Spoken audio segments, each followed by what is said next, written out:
Hi, I'm here to show you how to make the world's best sandwich.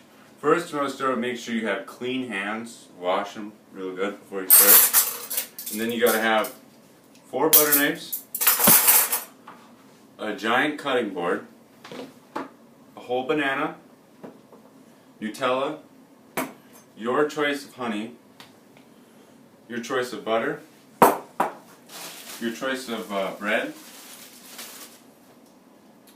peanut butter, pancake syrup. Then you're going to need a cooking spatula, a frying pan, and some sprayable Reddi-wip.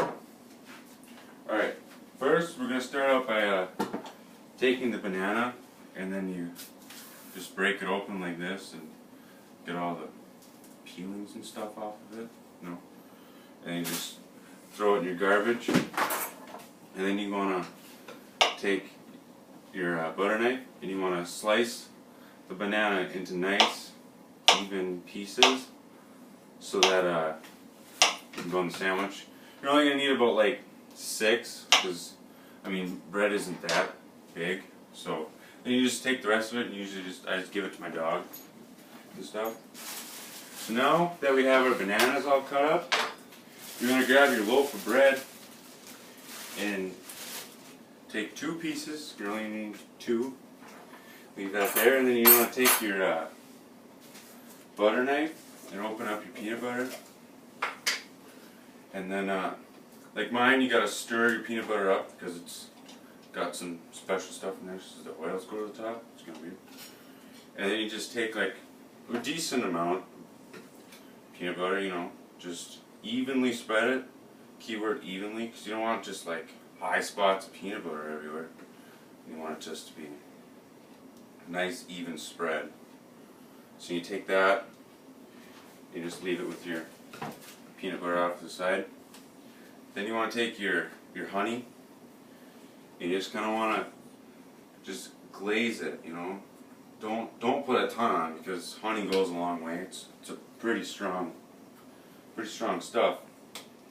You want to grab your other butter knife and you want to take the Nutella, you want to open it up, stir around a little bit, and then you know you don't need a lot, just a little bit. Again, like with the peanut butter, just take it to the other piece of bread and just make nice even spreads, because this stuff along with the peanut butter, it goes a long ways. It's pretty strong. Really comes out in the flavor. And you just set that there. Then you want to take your pancake syrup and just go on this piece of bread and kind of spread it around. You don't need a whole lot because this is pretty sweet stuff. So then you take your bananas and you evenly place them across the bread like this. You know, got the little ones in there. And then you just kind of place them there. And you take your other piece of bread and you just place it on top like that. And then you come over here to the stove and you gotta light the stove.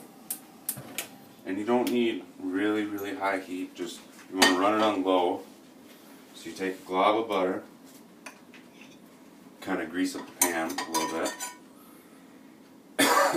Spread it around and get it off your thing.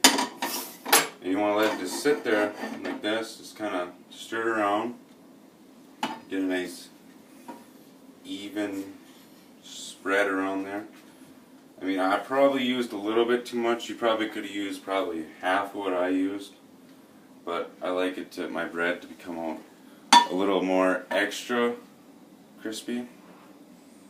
And I don't know, I just feel like it toasts a lot better when the pan's a little more oilier. It's probably a little less healthy for you, but I mean, what isn't not healthy for you nowadays? So now that we got that all spread around, come over here, and then you grab your bread and you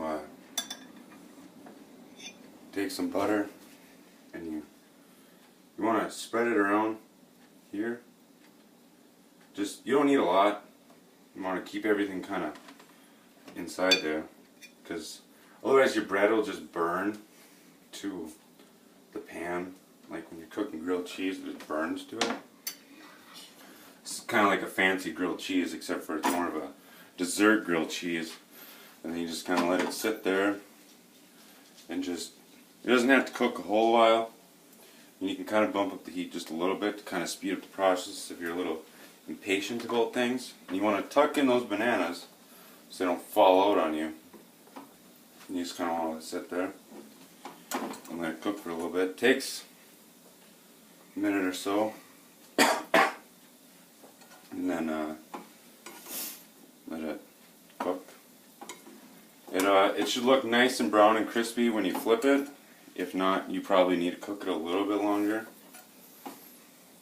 I mean, you know when it's usually time to flip it, because you can start smelling the bread cooking and everything. Like now, I could probably flip it.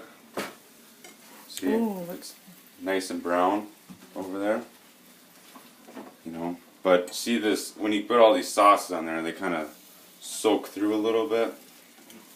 So you just gotta take your time with it, let her cook, and then you know, some of the stuff will leak out, but that happens, so you don't have to worry about it too much. If it starts to burn, if you have a kitchen like mine, you can just flip on a fan like this, and it'll just, so your smoke alarm doesn't start going off. And then you want to just take your thing when it looks about, you know, done and cooked. You just take it and put it on a plate, and then you want to shut off your oven, or stove, I mean. And then you want to cut it nice and even so it has two pieces, and then you take your Ready Whip and you take a nice shake so that you make sure you get it, and then you just make a little, and that's how you make the world's best sandwich.